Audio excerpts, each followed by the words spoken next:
Then I said to her, she was DMing me while she was, on the plane next to him. I said, I'm literally saving these as we speak, just so I look down. Okay, go on. Okay, take some pictures. So she exits the plane. She gets Michael Darby. He's looking down. Then he's on his cell phone. He has his carry-on luggage. It's black. He's got like kind of a black backpack on top of it, blue kind of blazer, very Michael. He looks very Michael. And he's stepping out in Vegas on his cell phone. Where he's headed, I don't know. I mean, do we think Juan may have met him there? Are they having a divorce party? I mean, what could be happening? We don't know.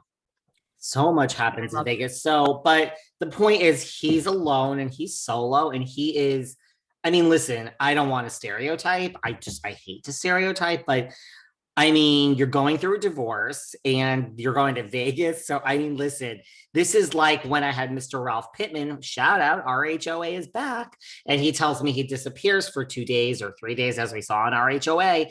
And I'm like, did you have to go to Tampa, dude? Like, everyone knows that that's the stripper capital of the world. Like, go to fucking Tallahassee, Florida. So to Michael Darby, like, the optics on Vegas, dude, like he's over it. He's like, I'm going to go get some strippers and some whores. And again, we've talked about this before. I mean, the sex industry, like people who take money for sex, no shade to that. Like this. No, of course. We love a sex worker, but we love a sex worker. Now, do you want me to play part of this clip? The other interesting thing is Ashley Darby gave her first interview to Fox 5 Good Day DC in Washington, DC this week. She is revealing that she and Michael are still living together. So, there was a lot of rumors on legitimate blogs that Michael had moved out. She says that's not true. And she also says that they are not getting divorced for the reasons that people think. And I'm curious, like what you thought those reasons were, and then also what you think like they really are. You know what I'm saying? So I don't know if you want, I'll play just a second of it and play it. And then I want to talk about what you think the reasons are. I'm great. My kids are pretty young. My son is 2. My other son is 1. So they don't really have an awareness. And Michael and I are still living together. We're still under the same roof. So no difference for them.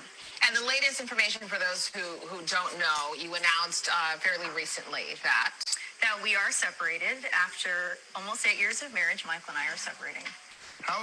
The question is, this is what comes up a lot of times when you're doing reality TV. Yeah. Is any of this going to be on the show?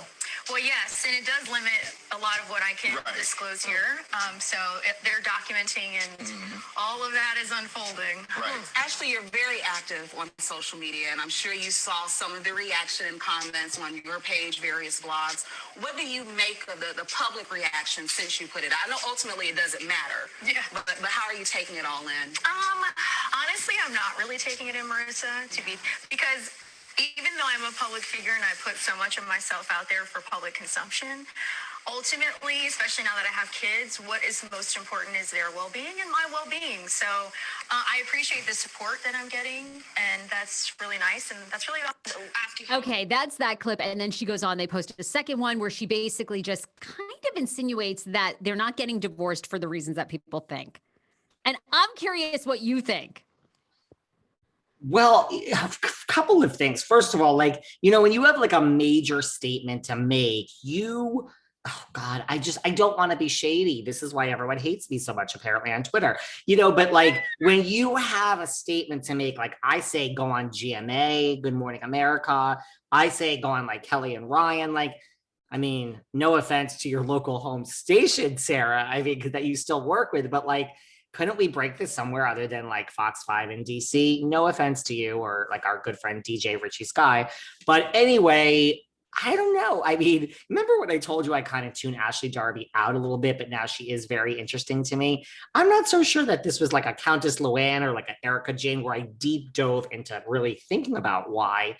But now that you pose that question, I don't know what I thought. I mean, I guess I just thought that, now listen, I have to tell you, based on our comments from our last chat on YouTube, there's like 10,000 comments that are just all about Ashley being a gold digger.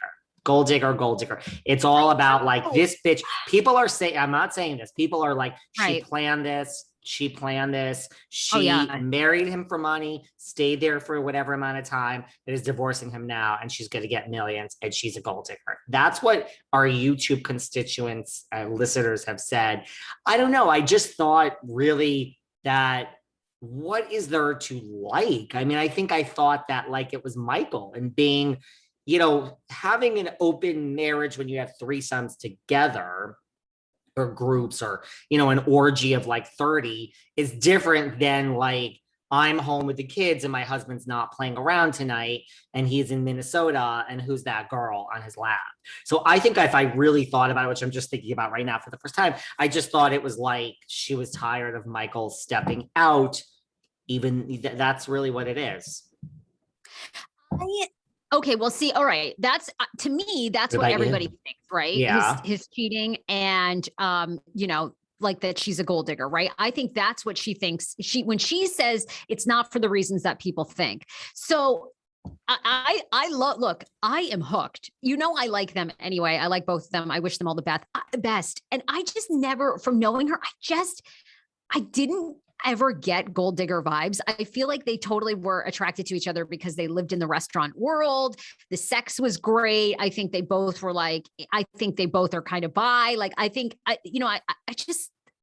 don't know. I never got the gold digging vibe from her ever. And let me just say, I'm not calling her a gold digger. I mean, and I would, but I didn't get that vibe either, honestly. I mean, I wonder if there's something else. And when I say something else, I did read also they didn't have the same life goals. What does that mean? Does that mean she wants to start another business? He's like not supportive of it. Does she want another baby? He's like absolutely done. I don't know. I just wonder if my take is this. The next season of Potomac is going to be epic, epic, epic. It's in my top 3. And I think she's going to be classy about it, but I think we're going to get some reveals of other things. Maybe she met somebody. You know what I mean? Like, we always kind of put the onus on him. Maybe she's met someone and she's like, I'm done. Well, often, if one party is older and one is younger, sometimes it is the younger one that meets somebody. It's funny because yeah, I think that, she's going to save this for RHOP and it's going to be a great RHOP. I have to tell you, what am I saying? When you told me, I guess last week or the week before, that there's a 30 or 8, like I look at Erica and Tom, there's an age difference. Yeah. I don't really see the big age difference between Ashley and Michael. I mean, I think she's a mature, young. She started very young. So I think she's mature and seems older for her age, which is not a diss. And he seems young. So I think to me, I mean, I would say maybe there's like a 10-year age difference. I don't really get this like May, December thing. I don't know. I just think different life goals. Listen, here's the thing, just in terms of like goals, like when